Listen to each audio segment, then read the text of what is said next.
DIAC committee. So I'm Jill Pfeiffer, Vice President for Research, and I'm really excited to introduce our presenters today. So first, there's Liz Chen. Liz is the Interim Director of Brown Center for Biomedical Informatics, an Associate Professor of Medical Science, Associate Professor of Health Services Policy and Practice, and lead for the Advance RI-CTR Biomedical Informatics, Bioinformatics, and Cyberinfrastructure Enhancement Core. Liz is a very busy person.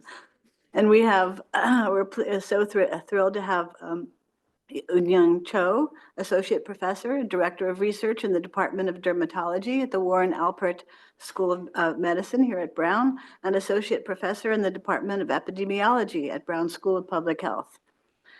And Zaim Haq is a medical student who will be graduating in 2026. Kelsey Sawyer is a health sciences librarian for Biomedical Research Support. Welcome. And the topic for today's presentation and Lunch and Learn is the All of Us Research Program. And so this presentation is going to provide an introduction to the All of Us Research Program Workbench and talk about how it's being used by Brown researchers and share best practices for working with all of us data at Brown. So with that, I'll turn it over to Liz. Thank you so much. It's great to be here. Great to see those of you in the room, and glad for those on the Zoom that you could join us today. So the plan for the next hour or so is I'm going to start with an introduction to the All of Us Research Program and its Researcher Workbench. We'll then hear about how All of Us data have been used for dermatology research from Dr. Cho and Zaim. Kelsey will then talk with us about All of Us data and tools, particularly, and how to get started with the Researcher Workbench. And then we'll end with some of the support and training that's available to researchers, both by All of Us as well as at Brown, and then hopefully have some time for questions. So the All of Us Research Program is a historic longitudinal effort to gather data from at least 1 million people living in the United States, with the ultimate goal to accelerate research and improve healthcare. And so really by taking into account individual differences in lifestyles, socioeconomics, environment, and biology, the hope is that researchers will uncover paths towards delivering precision medicine or individualized prevention, treatment, and care for all of us. So this is a graphic from the All of Us site that really kind of tries to highlight the mission of this program and really trying to nurture partnerships for decades with at least 1 million participants who reflect the diversity of the United States, deliver one of the largest, richest biomedical data sets, really thinking about open resources and having all this data come together in one secure place that's broadly accessible by researchers. And really what's maybe novel about this is really catalyze an ecosystem of communities, bringing together participants, researchers, and funders to make this really a critical part of health research. These are some of the latest numbers. So the goal is at least 1 million. So as of just a few days ago, we're up to 764,000, over 764,000 participants who have consented. Over 500,000 have done the initial steps. So there is a process to kind of get enrolled and start collecting data. And they are achieving the goal of creating this diverse resource. And so there's about 45% reflecting racial and ethnic minorities, and over 80% representing those who have been historically underrepresented in biomedical research. Looking at the history of the All of Us Research Program, it actually dates back to 2015 when the Precision Medicine Initiative was announced. Over the next few years, they started developing what was needed to turn this program into reality, started to do some initial pilot work, and started enrolling participants.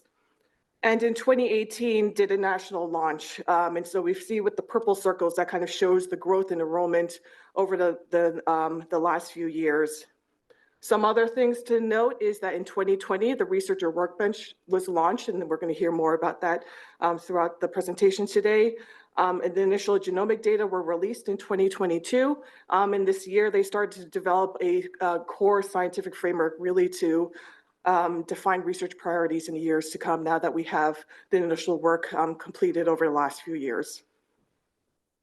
In looking at the All of Us data ecosystem, so this is a pretty busy diagram, it really shows all who are involved. So we have our participants who are being recruited and enrolled. They're interacting with patient portals. A lot of different data are being collected, genomic data, survey data. HPOs or healthcare provider organizations. they're getting involved to contribute EHR, electronic health record data about those participants. All of that's coming together on the bottom in this, what they're calling the raw data repository, or RDR. And then that's being curated through a standard process to populate the All of Us Researcher Workbench. And you'll hear more about those different tiers, and that's all part of what's referred to as All of Us Research Hub. If we look a little deeper at the different data sources, right now there's 5 major data sources that are contributing to the All of Us Researcher Workbench. So if we start on the left, we have survey data from participants, whole genome sequences, physical measures, wearable data, and electronic health record data. And so what's fundamental to a lot of this work is having standards. And so you'll hear throughout this talk, we'll talk about something called OMOP, which is the Observational Medical Outcomes Partnership Common Data Model. And so all those data have different formats. And so to be able to work with them together, they need to be in some kind of standard. So this is a graphic from a recent paper showing how there's kind of major areas of health data and how the surveys, EHR, and physical measurements all kind of contribute, and they're all leveraging this common data model. And so in terms of what's been accomplished over the last few years since the All of Us Researcher Workbench was launched, there's actually over 9,000 active projects. So projects, you have to kind of, once you get into the system, you describe your project, you get access to a workspace. There's actually over 9,000 projects as of a few days ago, so 2 days ago. And this is actually a graphic from another recent paper showing, what are researchers studying? So this goes from more frequent to less frequent, but they're studying cancer, they're studying hypertension, diabetes, cardiovascular diseases. If we go down the list, we see mental disorders, neurological disorders. And so really, it was designed to be disease agnostic, and we're actually, these projects reflect the diversity of projects and how researchers are using these data. On the right, there are about a little over 200 publications, and so all this information is made available on All of Us site. But we actually tried to see, could we create a PubMed search to find these articles? So we came up with one, found a few more articles, but just on the graphic, and this is taken from PubMed, we are seeing an increase in publications, and I'm sure we're going to continue to see an increase in the years to come. And then if we look at research studies that are being done by Brown researchers, there's about 12 to date, most of them in areas of dermatology research. And so that's what you're going to hear about in our next 2 presenters. So with that, I will hand it over to Dr. Cho.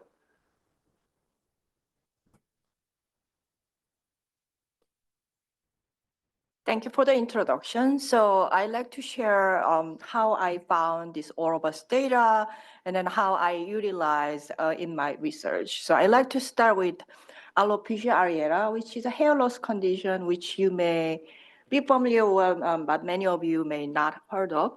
But then if you know these 2 very well-known celebrities, they suffer from alopecia areata. So who's on the left side? Mm-hmm. And do you remember what happened?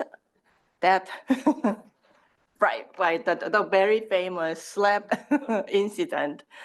And then who's on the right side? Okay, yeah, great. Yeah, from Massachusetts. So these 2 celebrities, they suffer from alopecia areata. And then with those 2 pictures, you may think, well, maybe alopecia areata is more common in Afro-American. Until we looked at very carefully, it was actually not known. So go back to a little bit of background of alopecia areata, which is autoimmune disorder. So body's own immune system attacks healthy hair follicles, causing them to become much smaller and drastically slow down production to the point that hair growth may stop. So hair loss on the scalp, face, and sometimes on other areas of the body. And it's a non-scarring hair loss disorder. So hair loss and regrowth may be unpredictable and cyclical. So it happens over and over for many years. Though for some people, hair may also regrow in a few months. So before our studies, there were some population-based studies in the US. So Olmsted County in Minnesota and Rochester Epidemiology Project in New York. And then it was estimated that the cumulative lifetime incidence is around 2%. But then the racial homogeneity of the areas preclude comparison of relative incidence or prevalence by race. So National Alopecia Areata Foundation state that people of all ages, both sexes, and all ethnic groups can develop alopecia areata. So we conducted a series of studies on race and alopecia areata. And first study was actually by chance. So I am an epidemiologist and also nutritionist. I'm interested in a lot of different dietary factors which may be related to dermatological conditions, and one of them is vitamin D. So I looked at vitamin D and alopecia areata in this very large prospective nurses' health studies. And then while I didn't really find any strong association between vitamin D and alopecia areata, when I looked at multivariate analysis result, there was something strange, that race was actually very strongly related, which we didn't know why.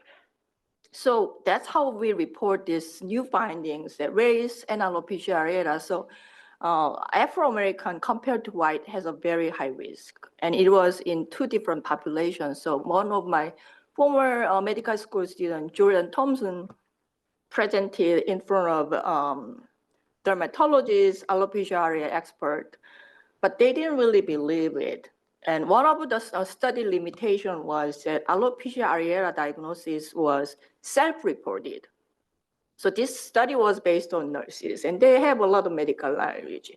And we checked with them whether they have this kind of condition. Alopecia areata was self-reported, and it was not confirmed. So they thought maybe they got confused, and then they got confused with other hair loss condition more common in African Americans. So that's how we conducted the second study. This study, we use National Alopecia Areata Registry. So for the first study, there were maybe like 10% of the population had minorities, because the nurses population, the study started in 1976 and 1989. At that time, registered nurses, they were mostly white. So very small proportion, about 10% of minorities. We still found some hint. But in the second data set based on National Alopecia Areata Registry, which were based on volunteers who joined National Alopecia Areata Registry, there are about 30% minorities.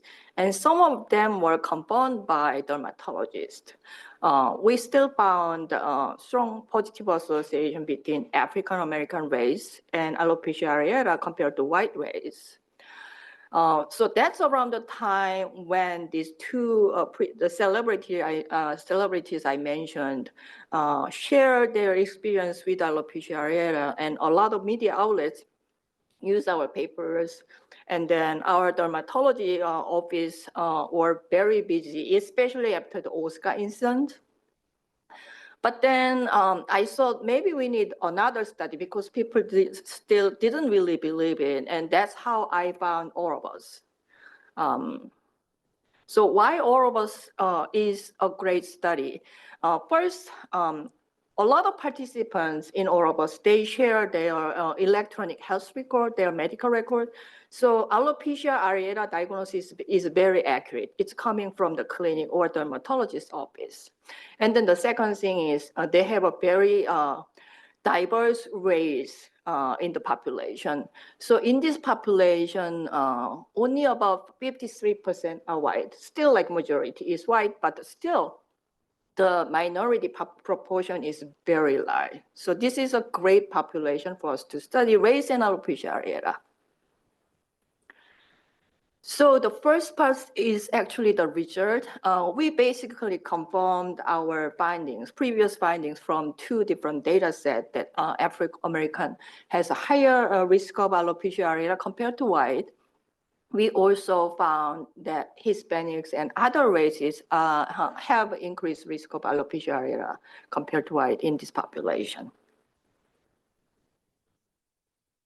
So what is the benefit of using all of us for researchers? So it has rich resource of data with increasing robust electronic health record. Again, confirmed diagnosis is very important in epidemiologic study. And longitudinal data set that follows participants as they move.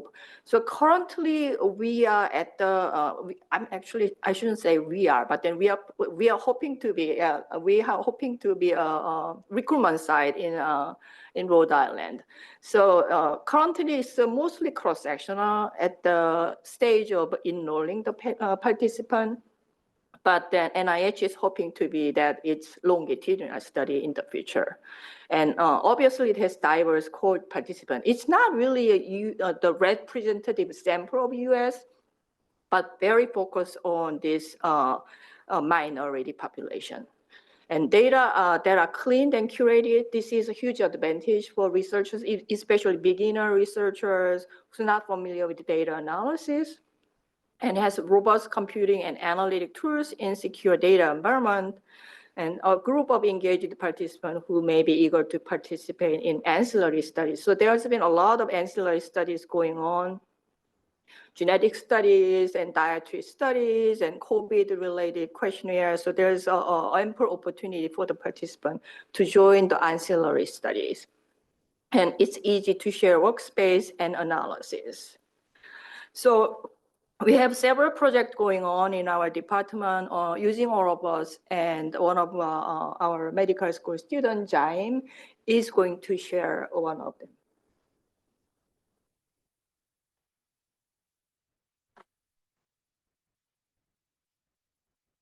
All right, hello everybody. My name is Zaim Haq. I'm a second-year med student at Alpert Med School, and I'm also working with Dr. Chen and Dr. Cho in the Bioinformatics Scholarly Concentration using the All of Us database. And so today I just give, I guess, a real-world example of how I'm able to use the All of Us database specifically for a research project. And so as Dr. Cho was mentioning, one of her interests is alopecia areata. And so when we were doing some background research on a possible topic to look at, we saw that specifically patients with alopecia areata had decreased odds of skin cancer. And then in addition to that, patients with male pattern hair loss also had increased odds of specifically melanoma. And so for this project, what we wanted to do was see whether those trends persisted within the All of Us database. And so as you can see on the left-hand side of the screen, it's basically a small map that I made using R. And it just contains the prevalence of melanoma across the various states within the All of Us database. While the states aren't really representative, while the database isn't really representative for the whole United States, it does contain a lot of states with a lot of NIH funding. So that's like California, Texas, and Massachusetts. And so specifically within the All of Us database, the highest prevalence of melanoma was found in Massachusetts, along with California, Minnesota, and Wisconsin. And so I think if you look at the various diseases within the database, it probably follow a similar trend, just because I think Massachusetts was one of the first states to have participants start enrolling within the database. And as Dr. Cho and Dr. Chen mentioned, hopefully we'll be able to have Maine and Rhode Island within the coming months on a map like this for future diseases. And then on the right side of the screen is just basically the socio-demographic characteristics of patients with various hair loss conditions. And then also, so that would be the cases. And those are basically patients who have any type of hair loss. And then for the controls is basically all the other participants within the database. And so I guess what may be more relevant for you guys, if you're interested in using the database, would be looking at the controls, because it encompasses more of the participants. So it's about, the average age is about 56. And then interestingly enough, I think maybe females are more interested in enrolling in the database because it is an opt-in database. So patients are considered participants and they have to send their data in to have their EHR data collected. And so about 60% of the database is females, and then about 52% of the database is white. And then as Dr. Cho mentioned, all of us tries to oversample those underrepresented populations. And so 20% and 16% of the database is Black and Hispanic. And then in addition to that, a really nice thing about the All of Us database is that along with the EHR data it collects, it also is able to collect the survey data, which is separate from the EHR data. And so if these patients are interested, they can fill out these survey questionnaires, which may contain various questions, including how much money they make, which is then represented by their annual household income, along with their education, which is whether or not they had a college or high school education. And so specifically when we're looking at this study, we found that for patients who had any type of hair loss, the cases, and if you look at the bottom of the screen down at diseases, about 2% of these patients with any type of hair loss had melanoma. And so then just, I guess for the methods, if you end up using the All of Us database, this is what it would look like when you're using the workspace specifically for selecting participants. And so on the top left side of the screen is how you would select these participants. So you can select all participants, which would be just all encompassing of all the people who either sent in their EHR data or their survey data, or if you're interested in a specific disease, you could select, melanoma, alopecia, any type of hepatitis, anything you're interested in.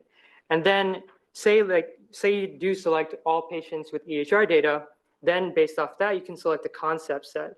And this is the various types of other data that is also present within the database.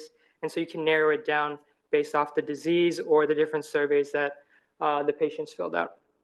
And so specifically for this project, what we did was we selected patients with various hair loss conditions, both scarring and non-scarring, based on their respective SNOMED and ICD-10 codes. So SNOMED is just basically an all-encompassing code. So a lot of databases, they may use ICD-9 or ICD-10. And so SNOMED is able to just gather all those patients together and make it just a holistic representation across these various databases. And then for the project, we looked at both the univariate and multivariate logistic regression of the association between melanoma and these various hair loss conditions. And then one caveat is that when you do analyses within the All of Us database, you do have to do it within Jupyter Notebooks. You can't download it onto your computer. And this is just because of the fact that people, or specifically all of us in the NIH, does want to protect patient privacy. And so the results for this specific project, as I mentioned before, across all of these hair loss conditions, we did find that almost all of them had increased odds, both in univariate and multivariate regression for melanoma, except for alopecia areata, which I mentioned previously in the literature, did find decreased odds of various skin cancers. And so this was kind of representative, but the p-value was insignificant. But for the most part, for all the other hair loss conditions, they had increased odds of alopecia. And when I was discussing this with Dr. Cho, this could also be due to the fact that a lot of times for patients who do have these various hair loss conditions, they may be going to the dermatology clinic and also being diagnosed with various skin cancers as well. And so that's also something to consider. And so for the multivariable regression, as I mentioned previously, the really nice thing about All of Us is just the fact that you're able to have this survey data. And so you're able to account for income and education based off of what the participants provide.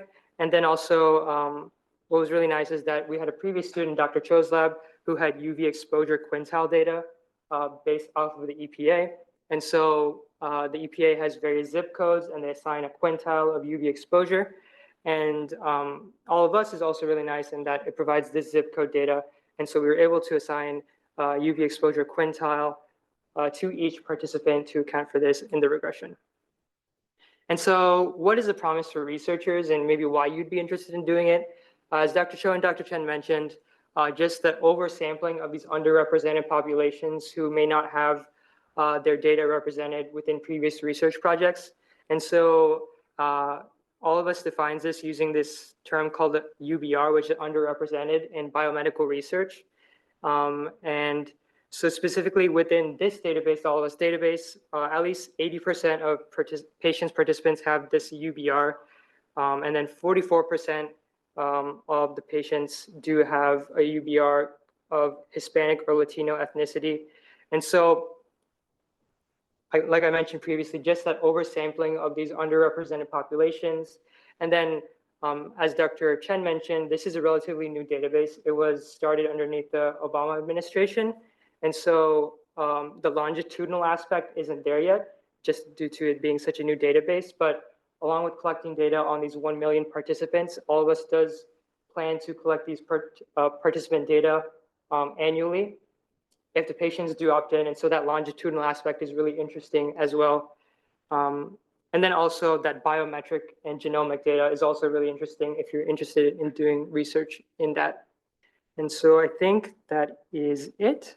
And we'll move on to the next part of the presentation. So now I'm gonna zoom way back out and kind of walk you through the process of getting started with All of Us.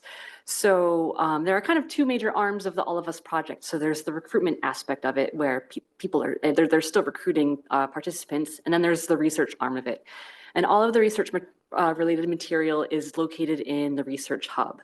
So they're kind of I kind of categorize these categorizations are my own device here, but it's useful to think about them in 3 different bins. So there's the meta level information tools, which include data snapshots. It's data about the data, so the data that is in All of Us.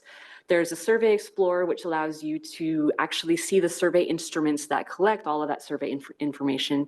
And then there's also very detailed methods that describe how the data is collected and curated.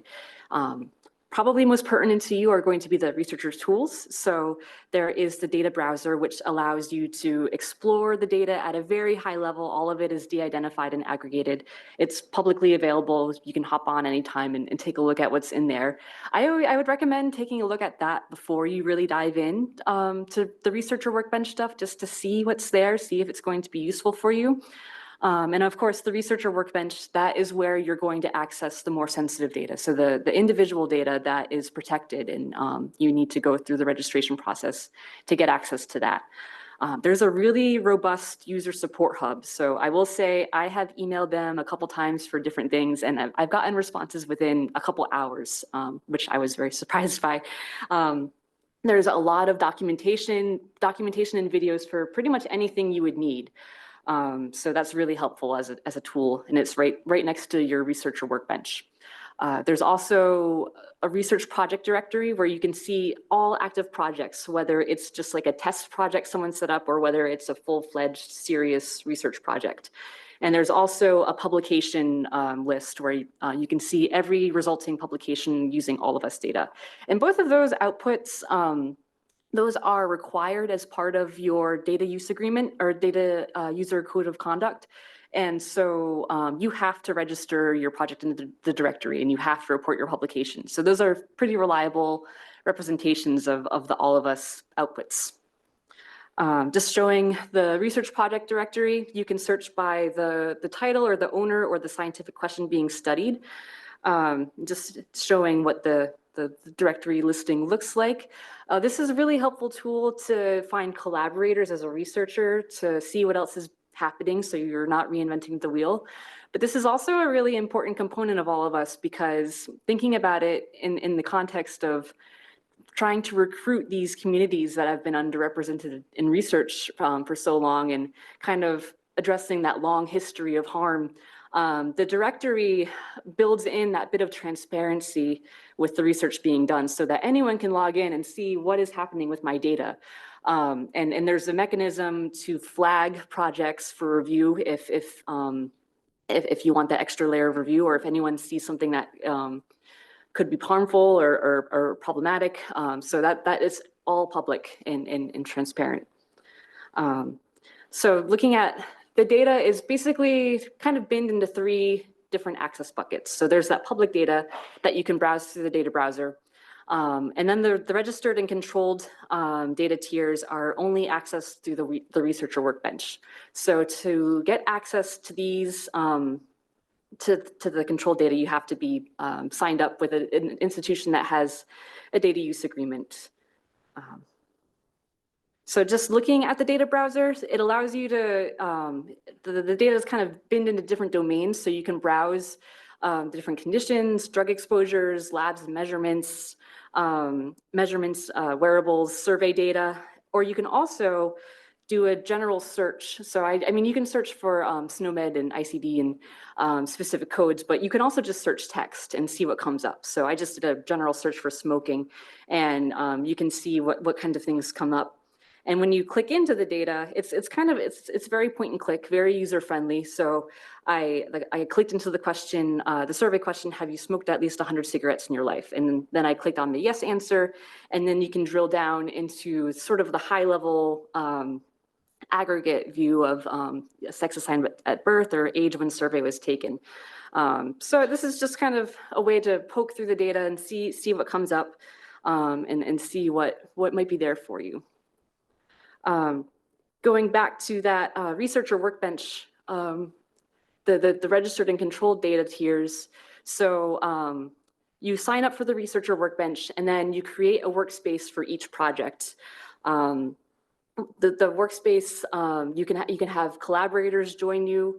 You can assign different permissions for different aspects of the workspaces, and they have different cohort and data set building tools, like Zaim showed, where you can build out your population of interest and then analyze that data using Jupyter notebooks.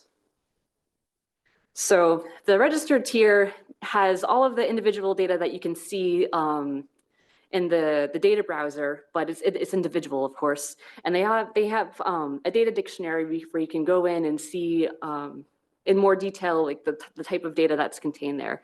The controlled access tier has all of the above plus the genomic data, more detailed location data. So the registered tier only has like state as a location, but the controlled access tier has the first three numbers in your zip code, as well as unshifted dates of events. So you should choose what you need based on your research, but if you don't need access to the controlled tier, or when you're setting up your workspace, if you don't need to use the controlled tier, just use the registered access tier.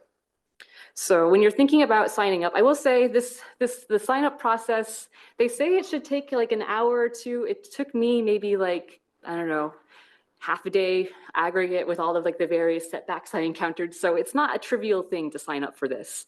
So you should know that it's a cloud-based platform with built-in tools for analysis. Like Zaim said, you can't export data. You can't take screenshots of it. You can't share your account.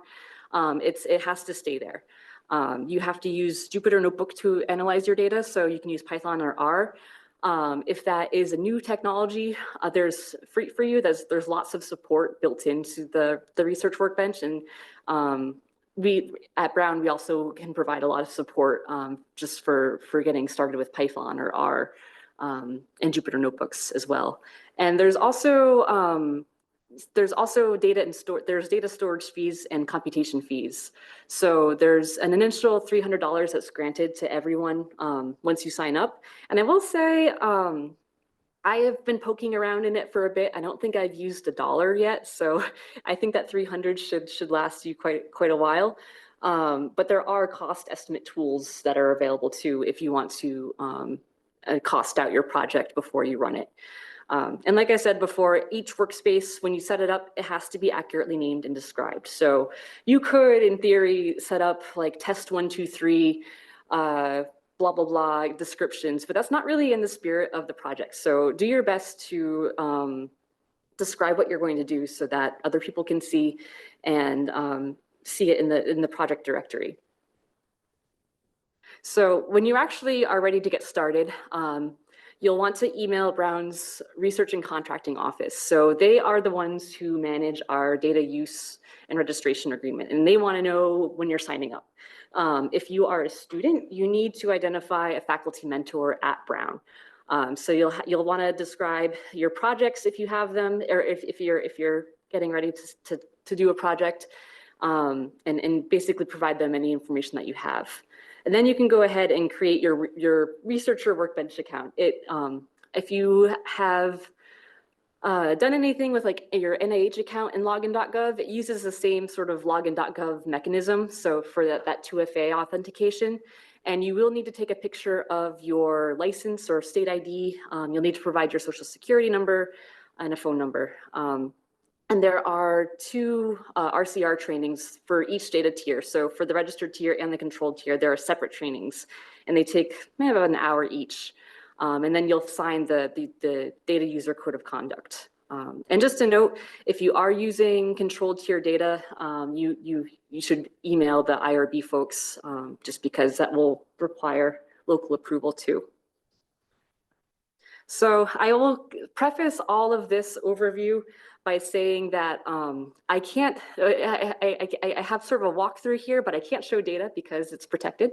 So you kind of get the gist of the workflow, and kind of calling back to what Zaim had presented and how he built his analysis, you'll see kind of the same pattern.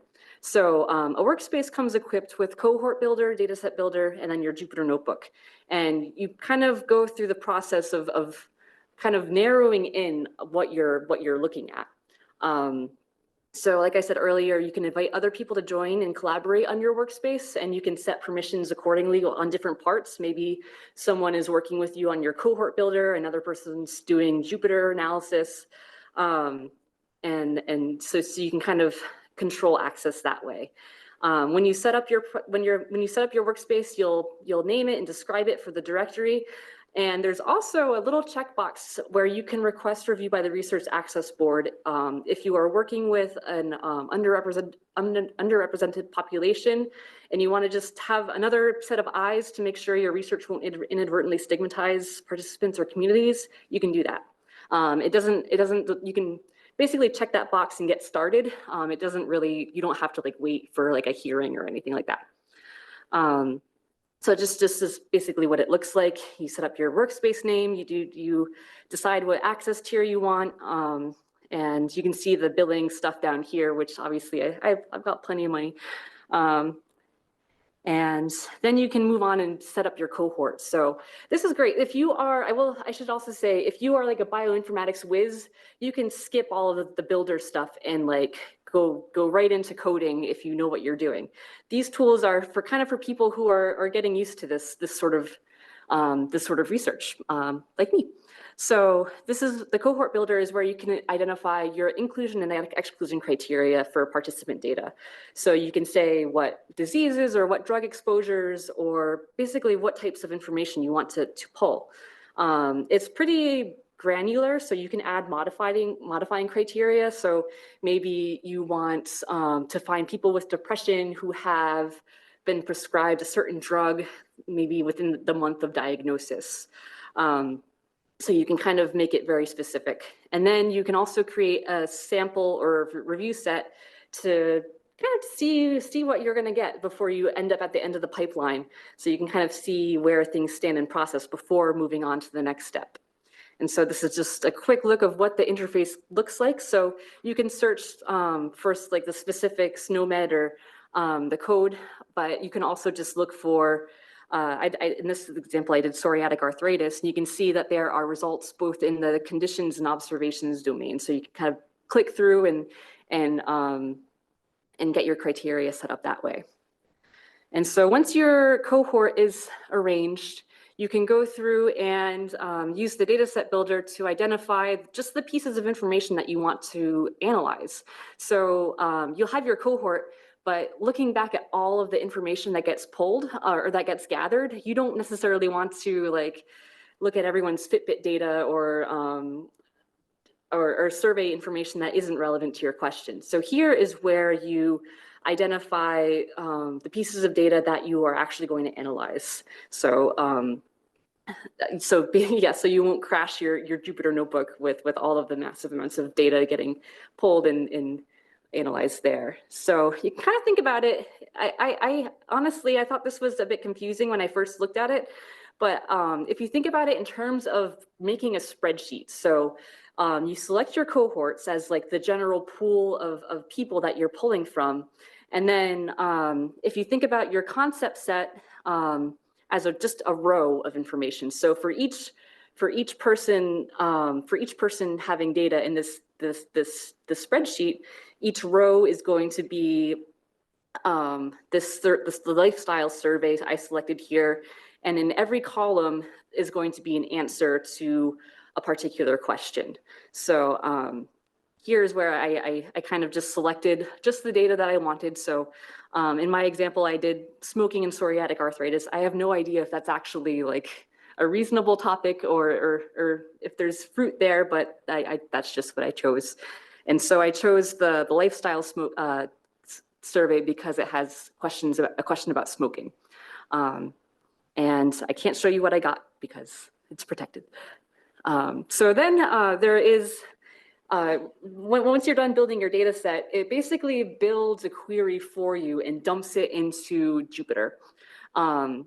So Jupyter, it supports Python or R, and the dataset builder kind of tags all of the little pieces of data that you've identified in the cohort builder and the dataset builder, and it kind of spins it up into a notebook so you can work with it. Like I said, you can skip to the notebook directly if you know what you're doing, but otherwise, it's all there for you. And Jupyter comes with snippets, so basically bits of code for common operations like data summaries, plots, that kind of thing. And there's so many tutorials and things to walk you through this process. So I will pass it off to Liz for. Is there a question? Yeah, good question about the Jupyter bit. Does all of us have a lot of modules pre-installed? Let's say we were to do some Bioinformatics. Are those available to import? Yes, you can import packages and things like that. Oh, not yet. So that's actually a good question. So when you're in the research workbench area, if you go to the featured workspaces, there are lots of tutorial workspaces that, I mean, this is just what I grabbed in my screenshot, but these are kind of like tutorial sets that you can work with in Jupyter. And this is just a small piece of all of the user support that they have. And then just to wrap it up, I think you've heard throughout this presentation, there's a lot of great researcher support and training that's provided by all of us. So Kelsey mentioned the user support hub. This is the page. It links to basically everything. So videos, tutorials, policies, all in one place that you can search for. This is probably pretty small, but it's actually pretty nice. So if you are new to it, it actually walks you through like, what do you need to know? So if you don't know much about things like the health data and data standards. So I mentioned OMOP Common Data Model. You heard us mention ICD and SNOMED. If those are all foreign concepts, those are kind of the things you need to know about. And so SNOMED and ICD are vocabulary systems for diagnoses, but there's also specialized vocabulary systems for medications, procedures, and other things that are kind of basic knowledge that you should have before you get started. You also heard a lot about the different computing skills. So they kind of, if you kind of can see this in more detail, knowing things like Unix commands, knowing things like SQL or structured query language to be able to query the database, and that some of the tools can actually build those queries, but you can actually build those queries yourself if you do know SQL. And as Kelsey mentioned, Jupyter Notebooks, that's really the editor that's used within this workbench environment, and that you can use Python and R. And so together, they've provided this great resource, and then these are some of the knowledge and skills that you need to have to kind of work in that environment. So that's being offered by all of us, but we're also starting to build out local researcher support and training at Brown. This is probably maybe our first collaborative effort to talk about all of us. And so as Kelsey mentioned and talked through, this is a really important step. Before you get started, you need to work with the Research Agreements and Contracting Office. Either you reach out to them, and so their email's here, dua@brown.edu, or they'll reach out to you if you end up showing up on one of their lists. And they review individual researcher access to all of us research workbench. So in order to retain access, you need to provide information about your project. And so that equates to the workspaces in the workbench. If you are a student, indicate who your Brown faculty advisor is. confirm that you've reviewed the data use code of conduct. That's part of the registration process.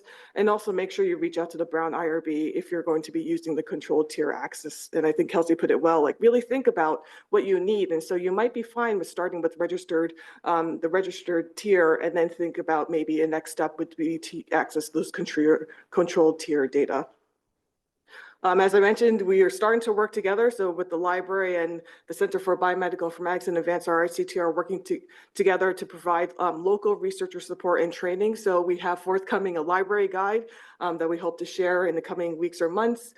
We've also been developing this manual, which we call the Biomedical Informatics and Data Science Skills, that brings together information about OMOP, health data, using Python or other programming language to analyze those data, covering SQL and Unix, all the things that you need to know to be able to use the Researcher Workbench. We also have started to introduce this into some of our classes. So we do have an class for undergraduates and grad students where we're introducing them to EHR data, particularly working with synthetic data, introducing them to things like OMOP, using the skills like Unix, SQL, Python to be able to analyze data with the hope that then they may be able to use all of Us Researcher Workbench. And also Zaim was also a leader for a pre-clerkship elective where he started to introduce use of all of us data to medical students.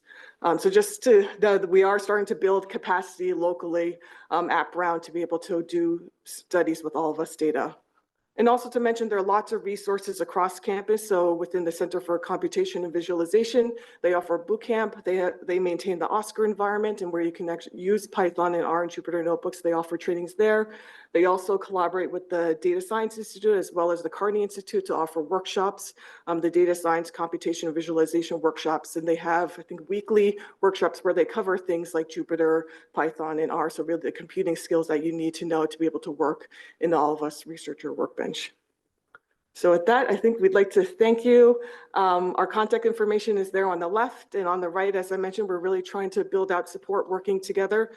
So after you've completed the requirements, if you're interested in working with all of us data, you can definitely leverage the training that All of Us program provides, but also feel free to reach out to us at these two email addresses. And as I mentioned, we're collaborating together to be able to support research with all of us. And I think we're shifting to the question and answer. So I think the presenters were going to come to the front, and then I think we have 10 minutes for questions.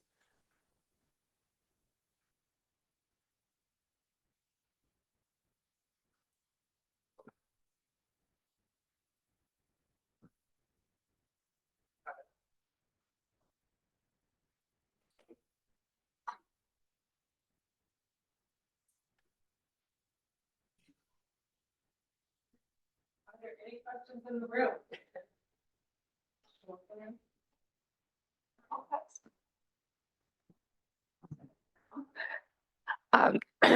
My question actually doesn't have anything to do with the research, but how do people who aren't in this database become part of it? Like, if I want to be a participant, what do I do?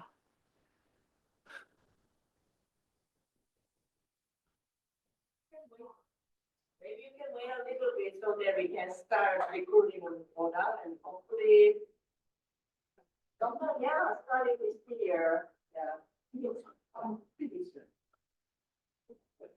We've also admitted that you can opt in regardless of what state you're in, you just go on the website. Yeah, there's a whole process. So there is the corporate review for focus on recruitment, and if you want to opt in, they have a whole process, and there are other places, so it's not Rhode Island, places like Massachusetts where you can kind of go because there's a good amount of data collection that's needed. But you can now, I think, regardless of where you are, we've had colleagues in the Rhode Island who enrolled and the top, kind of figure out which But you can just like go on the website actually, just like type in all of us whatever, I think I forget the backend, but and you can just click on participant enrollment, and it's like you can do that. You guys can just pull the microphone closer to you when you answer, just so people can get their hard time hearing the Zoom world. Okay, sounds good. Thank you. I was just going to add, I'll try to speak loudly for Zoom. Thank you. I think that if you just Google, as Zaim was saying, if you just Google All of Us recruitment, it'll bring you to the portal. And I was actually tabling with some of the recruiters earlier this fall, and there are sites, I think, in Norwood, some like Newton Wellesley Hospital, that area. So if you're willing to drive to Boston, you can. Then we will have started in the Roman hospital. Hopefully this year.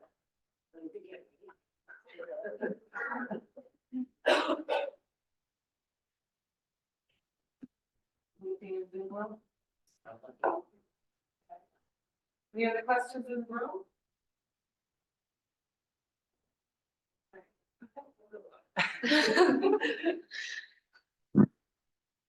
I have a second question since no one else is asking there first.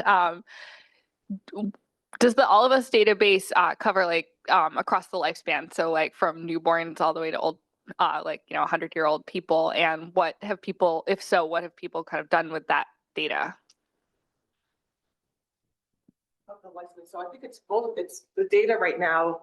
It seemed not to be working. It's not working. Okay, the data right now, I think it's been restricted to adults. And so right now it's adults, 18 plus are enrolled. There are discussions about including children, pediatrics. And so there's a lot of things, the All of Us program is very big. And so they're always talking about new things. And so that's something that they've been talking about.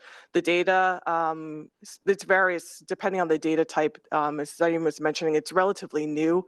And so I think we'll see over the years as they kind of track individuals, we might start to see more data really having that longitudinal view. I think some of the data types might go back a few years, but not really a long time. But if we continue, if there's data collection every year, if the patients continue or participants continue to go to their healthcare systems, you have the potential to start having their data, at least now, from if they enrolled when they were 18, kind of decades to come, and really having that longitudinal view.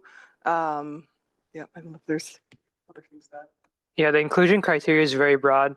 I think the only exclusion criteria is just if you're in a prison, I think. I don't think prisoners are allowed to opt into the database. But other than that, if you're 18 plus, you're allowed to be a participant for the database.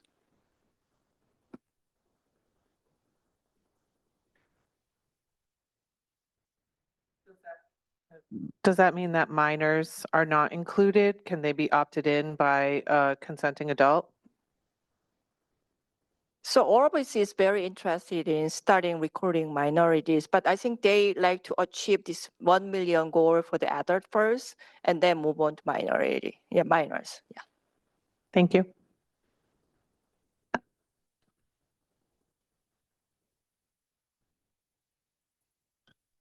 Is there an opt-out policy for participants where they opt in and then they say, I no longer want my data included?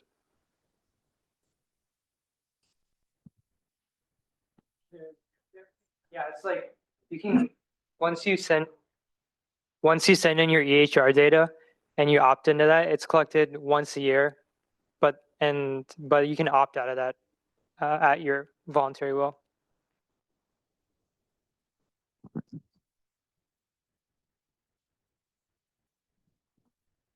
What are some of the biggest limitations to the system as far as, I mean, are there errors in medical records and how are those captured?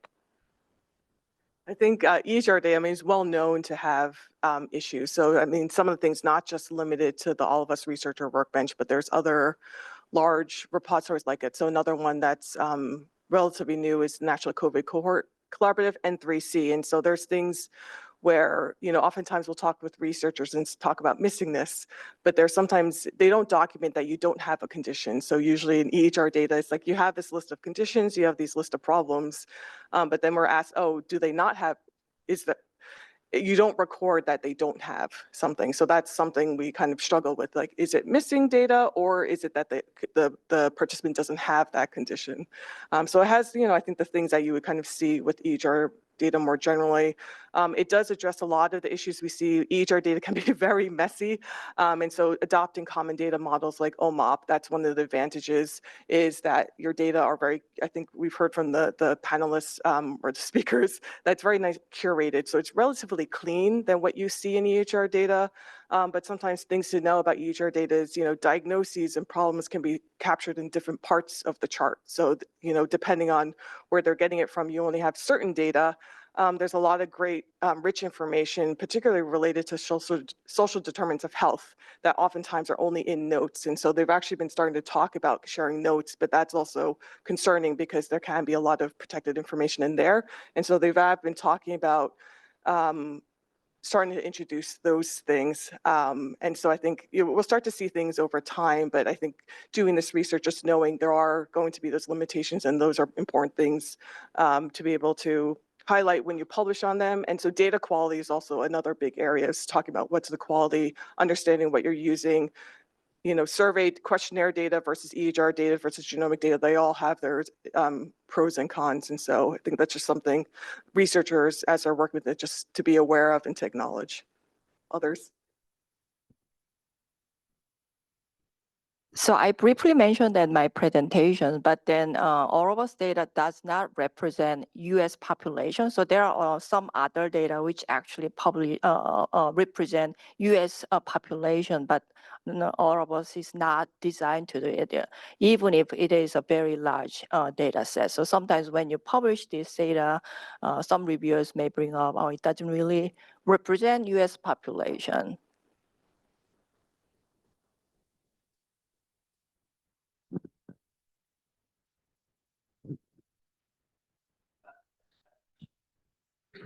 It's from Zoom World. I've heard the consent process is quite popular across all of the different populations recruited into the study. They're a part of this study that could used in any other studies in such a positive way. Well, she put a question mark. Let me do that again. Yeah. So they've said, I've heard the consent process is quite popular across all different populations recruited into the study. They're a part of is there a part of, is there a part of the study that could be used in other studies in a positive way? Mm.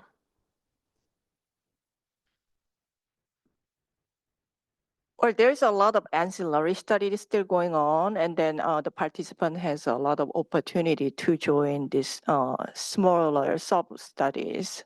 So, yeah.